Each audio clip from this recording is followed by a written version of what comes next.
স্ট্রাইকের কথা বলি, কেউ যদি প্ল্যান করে কোনো স্বতঃস্ফূর্তভাবে সার্জিক্যাল স্ট্রাইক হয়ে যায়, কেউ যদি কাউকে সেকে দেয়, আমি কি করবো বলুন, বা এবিপি কি করবে? ওটা ওদের অন্তর্দ্বন্দ্বের ফলাফল। গাজার কলকা থেকে যদি আগুন লেগে যায়, ওই জন্য সাবধানে গাঁজা খাওয়া উচিত। পশ্চিমবঙ্গে অবশ্য গাঁজা নিষিদ্ধ, তো এটা তাদের ভাব।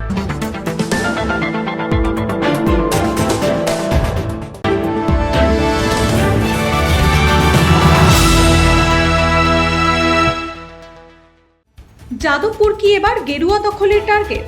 রাতের অন্ধকারে এবিভিপি নেতাদের ক্যাম্পাসে প্রবেশ, এসএফআই এর সঙ্গে সংঘাত, পতাকা পোড়ানো। কিন্তু এই সংঘাত কি শুধুই তাৎক্ষণিক উত্তেজনা, নাকি এর পেছনে রয়েছে বড় কোনো সাংগঠনিক পরিকল্পনা? বাংলার কলেজগুলোতে কি ধাপে ধাপে নিজেদের প্রভাব বাড়ানোর রণকৌশল তৈরি করছে এবিভিপি? আর সেই পরিকল্পনার প্রথম বড় লক্ষ্যই কি যাদবপুর? বিজেপি নেতৃত্বের অবস্থান, শ্রমিক ভট্টাচার্যের দূরত্ব, বিধায়কদের সমর্থন, প্রাক্তন ছাত্রদের ভূমিকা এবং ক্যাম্পাসে এসএফআই এর বিরুদ্ধে লড়াই, সব প্রশ্নের সরাসরি জবাব দেবেন এবিভিপির central working committee member Subhabrata Adhikari. Jadavpur বিশ্ববিদ্যালয়ে বুধবার রাতের যে ঘটনাটা দেখলাম, এবিভিপি নেতারা, বলা হচ্ছে যে এবিভিপি নেতারা যাদবপুর বিশ্ববিদ্যালয়ে ঢুকেছে এবং তারা বাম ছাত্র যুব সংগঠনের যারা ছাত্ররা, তাদেরকে আক্রমণ করেছে। এবিভিপি নেতাদের এই যে যাদবপুর বিশ্ববিদ্যালয়ের ভিতরে ঢোকার পিছনের তাৎক্ষণিক প্ররোচনাটা কি ছিল? এবিপি যাদবপুর বিশ্ববিদ্যালয়ে যে রাতের ঘটনা হয়েছে, কোনো ধরনের অগ্নিসংযোগের ঘটনা, কোনো ধরনের ভাঙচুরের ঘটনা এবিপি একে সমর্থন করে না, এগুলো কাম্য নয়। এবার আমরা সার্জিক্যাল স্ট্রাইকের কথা বলি, কেউ যদি প্ল্যান করে কোনো স্বতঃস্ফূর্তভাবে সার্জিক্যাল স্ট্রাইক হয়ে যায়, কেউ যদি কাউকে সেকে দেয়, আমি কি করবো বলুন, বা এবিপি কি করবে? ওটা ওদের অন্তর্দ্বন্দ্বের ফলাফল। গাজার কলকা থেকে যদি আগুন লেগে যায়, ওই জন্য সাবধানে গাঁজা খাওয়া উচিত। পশ্চিমবঙ্গে অবশ্য গাঁজা নিষিদ্ধ, তো এটা তাদের ভাবা উচিত ছিল এসএফআই এর, ডিএসএফ এর অন্তর্দ্বন্দ্বের ফল। তারা কেউ বলছে এআইডিএসও পুড়িয়েছে, কেউ বলছে কিছু অতৃপ্ত আত্মা পুড়িয়ে দিয়েছে, রাতের বেলা নেশার ঘরে আগুন লেগে গেছে। তো নেশার ঘরে আগুন লেগে যাওয়াটা বিপজ্জনক। ওই জন্য আমরা তো প্রথম থেকেই বলে এসেছি ক্যাম্পাসে সিসিটিভি থাকা দরকার। যদি সিসিটিভি থাকতো, দুধ কা দুধ, দুধ পানি কা পানি হয়ে যেত। সিসিটিভি নেই বলে তো কারা ভাঙছে খুঁজে পাওয়া যাচ্ছে না। এবিভিপির প্রথম বক্তব্য ছিল ক্যাম্পাসে সিসিটিভি দরকার, সিসিটিভি নিয়ে আসুক, তাহলে স্পষ্ট হয়ে যাবে। এবং যারা ভাঙছে তারা বলতে পারবে, আমরা তো ভাঙিনি, আমরা কি করে বলবো না, আমি তো ঘুমোচ্ছিলাম রাত্রেবেলা। আর যাদবপুর থানায় আমরা অভিযোগ করতে ব্যস্ত ছিলাম যারা আহত ছিল। এবিভিপি তো প্রত্যেকটা কলেজে ধীরে ধীরে আসার চেষ্টা করছে, দখল নেওয়ার চেষ্টা করছে। সেখানে যাদবপুরের নামও রয়েছে, আমরা আগেও দেখেছি। তাহলে কি যাদবপুরকেই ফার্স্ট টার্গেট করা হচ্ছে? পশ্চিমবঙ্গে 600 ক্যাম্পাস, 600টা ক্যাম্পাসে এবিভিপি আছে, একটা ক্যাম্পাসে কম আছে, সেটা আলিয়া ইউনিভার্সিটি। বাকি সব জায়গাতেই এবিভিপি আছে। দখল নেওয়ার কোনো ব্যাপার নেই। এবিভিপি দখলদারিত্বে রাজনীতিতে বিশ্বাস করে না। এবিভিপির অবস্থান স্পষ্ট। এবিভিপি ছাত্র সংসদের মাধ্যমে ভোটে জিতে এসে ছাত্রছাত্রীদের দিনে কাজ করতে চায়। আর যাদবপুরে আজকের থেকে নয়, 15 বছর ধরে এবিভিপির ওপর অত্যাচার হচ্ছে। 2015 সালে সিনেমা প্রদর্শনীকে নিয়ে এবিভিপির ওপর ব্যাপক অত্যাচার যাদবপুর বিশ্ববিদ্যালয়ের বুকে নেমে আসে। এবং ঠিক একইভাবেই আপনার কিছুদিন আগে 2019 সালে দেখেছেন কি ঘটনা নেমে এসেছে, রাজ্যপালকে ক্যাম্পাসে ছুটতে হয়েছিল। বারংবার যাদবপুর বিশ্ববিদ্যালয়ে এবিভিপি আক্রান্ত হয়েছে। এটা আজকের ঘটনা নয়, ব্যতিক্রম ঘটনা নয়। ব্যতিক্রম যেটা হলো, এতদিন এবিভিপি শুধু মার খেয়ে এসছে, এবার এবিভিপির সাংগঠনিক শক্তি বেড়েছে। এবিভিপি ক্যাম্পাসে শক্তিশালী প্রতিরোধ গড়ে তুলতে পারছে, যার জন্য বামপন্থীদের আর্তনাদ শুরু হয়েছে, স্বজনারা আর্তনাদ, বিদায় নেওয়ার আর্তনাদ।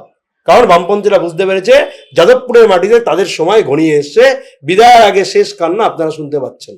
আপনি বললেন যে এবিভিপি বহু বছর ধরেই যাদবপুর বিশ্ববিদ্যালয়ে রয়েছে, কিন্তু তাও কোথাও গিয়ে দেখা যায় যে যাদবপুর বিশ্ববিদ্যালয় সেটা বামেদের বা লালেদের দুর্গ।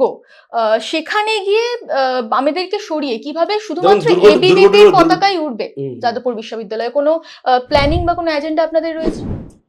দুর্গ বলে তো কিছু হয় না। আমি তো কখনো দেখিনি এসএফআই এর কেউ যাদবপুরের মাথায় দাঁড়িয়ে বন্দুক নিয়ে দাঁড়িয়ে আছে। দুর্গ মানে তো এরকম বন্দুক নিয়ে দাঁড়িয়ে থাকতো, সেটাই দেখতাম। যদি বন্দুক থাকে ওরা বলতে পারবে ওদের কাছে বন্দুক আছে কিনা। আমরা তো বন্দুক টন্দুক নিয়ে যাই না। আর বাস্তিলের দুর্গ পতন হয়েছিল, আর যাদবপুরেরও পতন হবে। যাদবপুরে নেই এসএফআই, সবাই এক জায়গায় হয়ে গেছে। নাহলে এত কান্না করছে কেন? যে সংগঠনই থাকে, তাহলে রাত্রেবেলা ঢুকে অন্যরা কি করে সার্জিক্যাল স্ট্রাইক করছে? সংগঠন থাকলে তো আটকে দেবে, সার্জিক্যাল স্ট্রাইক বিফল হয়ে যাবে। তার মানে হয় সংগঠন নেই, আর না হয় অস্তিত্ব নেই, বিদায় নেওয়ার সময় এসছে। দুটো তো পরস্পর বিরোধী হতে পারে না। একটা বলছে এবিভিপির কাজ নেই, আবার বলছে এবিভিপি ক্যাম্পাসে মারছে, আবার বলছে সংগঠন আছে। সংগঠন থাকলে সার্জিক্যাল স্ট্রাইক কিভাবে হচ্ছে দেখা উচিত। যারা সার্জিক্যাল স্ট্রাইক করছে তাদের আটকানো উচিত ছিল, পারেনি আটকাতে। খুব দুঃখজনক, কারা করেছে আমরা জানি না, কিন্তু সংগঠন কোথায় তাহলে? আচ্ছা, এই যে ছাত্রদের উপর হামলার সময় দেখা গেছে নিখিল দাসকে, কিন্তু জানা গেছে নিখিল দাস ইনি কিন্তু 2014-15 সালে পাস আউট। তাহলে হামলার জন্য এমন বা সেখানে আধিপত্য বিস্তারের জন্য এমন কাউকে কেন পাঠানো হচ্ছে যে এখন ছাত্রই নয়, এখনকার ছাত্রই নয়? নিখিল দাসের এখনো যাদবপুর বিশ্ববিদ্যালয়ের আজকের ডেটে গবেষক, আজকের তারিখেও নিখিল দাস যাদবপুর বিশ্ববিদ্যালয়ের গবেষক অর্থাৎ ছাত্র। যারা বলছে তারা জানে না, না জেনে বলছে। নিখিল দাসকে মেলাইন করতে বলছে। নিখিল দাসকে যাদের ভয় আছে, নিখিল দাস এবিভিপি যাদবপুরের জায়গায় স্তম্ভ। আর আমরা যেটা বলি সোজা সাপটাভাবে বলি, নিখিল দাসের যে বিষয়, এদের স্বভাব হলো মাকুনিদেরকে সাথে দিয়ে একটা করে মলেস্টেশনে অভিযোগ করা, শ্লীলতাহানির অভিযোগ করা। এটা পুরনো পদ্ধতি, ব্যক্তিগত মেলাইন করা। অভিযোগও তো এসেছে সেখানে, যার সে বিরুদ্ধে আইসিসি এমন তো ক্লিন একটা চিট দিয়েছে। আইসিসি অভিযোগ রয়েছে, তাকে আপনারা মুখ হিসেবে যাদবপুর সামনে আনছেন। বিশ্ববিদ্যালয়ে আইসিসি ইন্টারনাল কমপ্লেন্স কমিটি তাকে ক্লিন চিট দিয়েছে। আজকে যদি নিখিল দাসের জায়গায় অন্য কেউ ওখানে এবিভিপির অ্যাক্টিভিটিস করে, তাকেও শ্লীলতাহানির অভিযোগ দেবে। শুধু এবিভিপি নয়, অন্যান্য ক্ষেত্রেও এসএফআই বামপন্থীরা এই ধরনের কাজই করে, কারণ এটা তাদের ডিএনএতে আছে। এই অভিযোগ তাদের বরাবর পরম্পরাগত সমস্যা, এবং এই সমস্যার অবসান ঘটবে, তাতে কোনো কিছু যায় আসবে না। 2014-তে যখন অভিযোগ, 2019-এ নিখিল দাস যাদবপুর বিশ্ববিদ্যালয়ের প্রার্থী ছিল, তখন কেন অভিযোগ করেনি? 2023-এ কেন করেনি? এখন এসে কেন বলছে? কারণ এখন ভয়টা ঢুকেছে, এমন ভয় ঢুকেছে, ভয় আর্তনাদ করছে, বুক ফাটা আর্তনাদ। বিজেপির সভাপতি, রাজ্য সভাপতি, তিনি বলেছেন যে ওনাদের কোনো ছাত্র সংগঠন নেই। এবিভিপি যতদূর আমরা জানি যে আরএসএস এর একটা সংগঠন। সেখানে গিয়ে দেখা যাচ্ছে বিজেপির বিধায়ক তিনি এসে এবিভিপির হয়ে কথা বলছেন। এবিভিপির আপনিও কথা বলতে পারেন, আপনার যদি ইচ্ছা হয়, আমাদের তো কোনো আপত্তি নেই, আপনাকে কেউ না করেনি। উনি কথা বলেছেন, দেশের উনি একজন সাধারণ নাগরিক, জনপ্রতিনিধি। ওনার মনে হয়েছে ছাত্রদের উপর অত্যাচারের বিষয়ে কথা বলা উচিত, স্বাভাবিক বলেছেন। যে কেউ এবিভিপির কথা বলতে পারেন, কংগ্রেসের লোকও বলতে পারেন, তৃণমূলের লোকেরও বলতে পারেন। যারা বলে না তাদের সমস্যা, যারা বলে তাদের সমস্যা নেই, তাই বলে। কিন্তু শ্রমিক ভট্টাচার্যের আপনাদেরকে মানে এবিভিপি কে সরাসরি সমর্থন দিতে নারাজ কেন? নারাজের কিছু নেই। উনি বলেছেন এবিভিপি ইন্ডিপেন্ডেন্ট, স্বতন্ত্র ছাত্র সংগঠন। আমরা এটাই বলছি, আমরা দলীয় রাজনীতির ঊর্ধ্বে। কোনো দলীয় রাজনীতি, যেটা যে পঙ্কিল রাজনীতি বাংলা 34 বছর এবং তারপরে 15 বছর প্রত্যক্ষ করেছে, দলীয় রাজনীতি। আমরা নির্দিষ্ট কোনো দলের ছত্রছায়া থাকা সংগঠন নই, এটা তিনি স্পষ্ট করেছেন। অনেকের ধারণা ছিল এবিভিপি বিজেপির ছাত্র সংগঠন, এটা তদন্তপক্ষে ক্লিয়ার হয়ে গেছে, এবিভিপি বিজেপির ছাত্র সংগঠন নয়, এবিভিপি স্বতন্ত্র ছাত্র সংগঠন। এবং সাথে উনি এটাও বলেছেন ভারতের সবচেয়ে বড় ছাত্র সংগঠন, জাতীয়তাবাদী ছাত্র সংগঠন। আপনাদের যদি এরপর গেট মিটিং করতে না দেওয়া হয়, তাহলে এবিভিপি কি পদক্ষেপ নেবে এরপর? দেখুন, এবিভিপিকে গেট মিটিং তো দূর, আপনি যে ছেলেটি থানাতে অভিযোগ করে চরিত্র, তাকে ক্যাম্পাসে ঢুকতে দেওয়া হচ্ছে না, তাকে হোস্টেলে ঢুকতে দেওয়া হচ্ছে না, সীমাহীন বর্বর অত্যাচার চালানো হয়, যেটা ক্যামেরার আড়ালে থাকে। ওইখানে এবিভিপি যারা পড়ুয়া, তারা যখন ক্লাস করতে যায়, বাকিরা বেরিয়ে চলে যায়। এই ধরনের অত্যাচার চালানো হয়, র্যাগিং চালানো হয়। আজকে নিখিল দাস তপশিলি দলিত বলে, তাকে দলিত বলে, ছোট লোক বলে তার উপর আক্রমণ চালানো হয়েছে। এইগুলো সামনে আসা উচিত। এগুলোকে আড়াল করার জন্য বাম আরবান নকশাল গ্রুপ সমাজের সমস্ত স্তরে এগুলোকে আড়াল করার জন্য ন্যারেটিভ তৈরি করে। এই ন্যারেটিভ বেশি দিন চলবে না।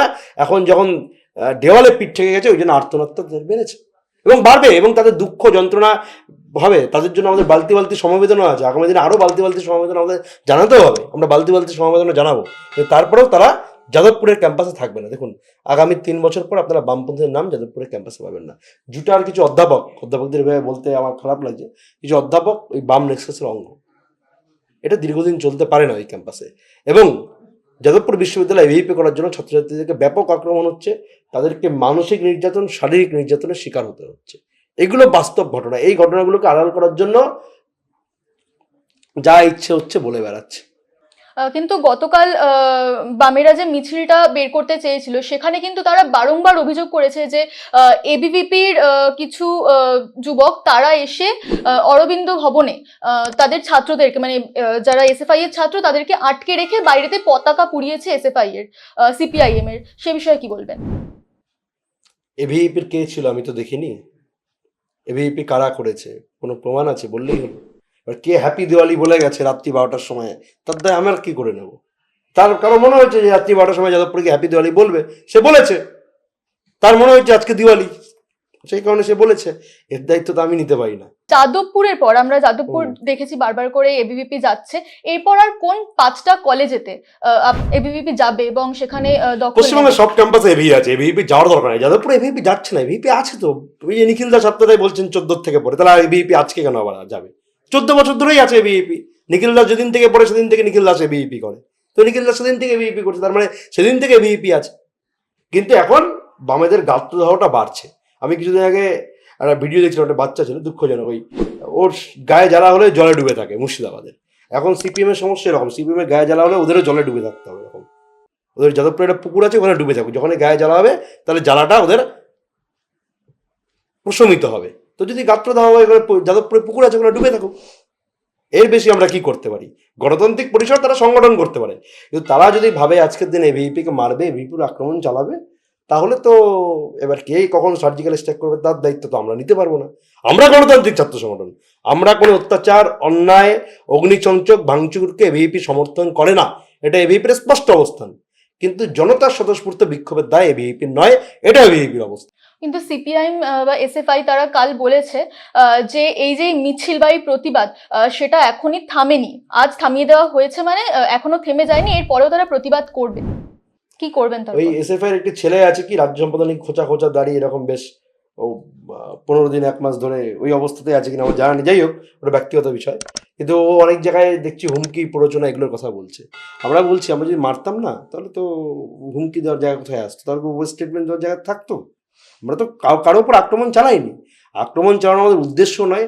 আমরা চাই এসএফআই, টিএমসিপি, সিপি, আইসা, ডিএসএফ, পিডিএসএফ, আরও যত সংগঠন আছে, তো সবাই তাদের মতো গণতান্ত্রিক পরিসরে কাজ করুক। প্রতিটা সংগঠন গণতান্ত্রিক পরিসরে সবার কাজ করার অধিকার আছে, কিন্তু কাজের নামে, সংগঠনের নামে আজকে এবিভিপির উপর আক্রমণ চালাবেন, এটা তো বরদাস্ত হতে পারে না। এবিভিপি তো কাজ করতে যাচ্ছে, ছাত্রদের কাজ করতে যায়, ছাত্র সংগঠন করতে যায় ক্যাম্পাসে, কিন্তু যেভাবে এবিভিপির উপর আক্রমণ নেমে আসছে সেটা খুব দুঃখজনক, সেটা খুব হতাশাজনক। এইটা এবিভিপি এর বিরোধিতা করছে। এবং এবিভিপি আজকে দলিত বলে আপনারা এবিভিপি ছাত্রদের উপর আক্রমণ চালাবেন, তারা শুধুমাত্র দলিত। দলিত হওয়া কি অপরাধ? নিম্নবর্ণের হওয়া কি অপরাধ? নমশূদ্র হওয়া কি অপরাধ? তপশিলি হওয়া কি অপরাধ? এইটা এবিভিপি প্রশ্ন করছে। আর যাদবপুরে যদি আপনার এবিভিপি করে, তাকে আপনার হোস্টেলে ঢুকতে দেবেন না, সামাজিকভাবে বয়কট করবেন, আর একজনকে দিয়ে পরিকল্পিত শ্লীলতাহানির অভিযোগ করে তার জীবনটা নষ্ট করে তার চক্রান্ত করবেন, এইটা বৃহত্তর বাইরের মানুষ কিন্তু জানে না। তারা জানে না যাদবপুরে কিভাবে একজন ছাত্রকে এবিভিপি করার জন্য এভাবে তার জীবন নষ্ট করে দেওয়া হয়, তাকে শ্লীলতাহানির অভিযোগ লাগিয়ে তার জীবনে একটা কলঙ্কের দাগ দিয়ে দেওয়া হয়, কিভাবে তাকে সোশ্যালি সামাজিকভাবে বয়কট করা হয়, কিভাবে তার উপর অত্যাচার চালানো হয়। এই যে সত্যগুলো, এই সত্যগুলো সামনে আসা প্রয়োজন। এই সত্যগুলো বাম নেক্সাস পরিকল্পিতভাবে সামনে আসতে দেয় না। আজকে গোটা পৃথিবীতে, শুধু ভারতবর্ষ নয়, বাংলায় নয়, গোটা পৃথিবীতে সবচেয়ে বড় স্বৈরাচারী শক্তির নাম বাম। কদিন আগে দেখেন না সিজিপির প্রোটেস্টে সাংবাদিকদের কিভাবে মেরে গুটিয়ে দিয়েছিল বামপন্থীরা? এইটা হলো বামপন্থীদের আসল চরিত্র, দাঁত নখ বের করা চরিত্র। বামপন্থীরা কোনোদিন গণতান্ত্রিক হতে পারে না, সুতরাং গণতন্ত্রের ভাষা বামপন্থীর পক্ষে মানায় না। আজকের দিনে যাদবপুরে এদের এই আত্মনাদের একটাই কারণ, বামপন্থার দেখছে আমাদের শিরে সংক্রান্তি হয়ে গেছে, সিঁদুরের মেঘ দেখছে, এবং তারা বুঝতে পারছে যাদবপুরে তাদের দিন শেষ হয়ে এসছে। এই জন্য সেই আত্মনাদ তারা আজকের দিনে করছে। এবং এবিভিপির স্পষ্ট বক্তব্য, এবিভিপির স্পষ্ট অবস্থান এটাই যে আমরা ক্যাম্পাসে এবিভিপি কাজ করবো সুষ্ঠুভাবে, এবিভিপি কাউকে বিরক্ত করার জন্য যায় না। এবিভিপির মতো তারাও তাদের মতো কাজ করুক, কিন্তু এই অত্যাচার যে এবিভিপির উপর নেমে আসছে সেটা বন্ধ হওয়া দরকার। না হলে এবিভিপি সমাজের মানুষকে নিয়ে প্রতিরোধ করবে।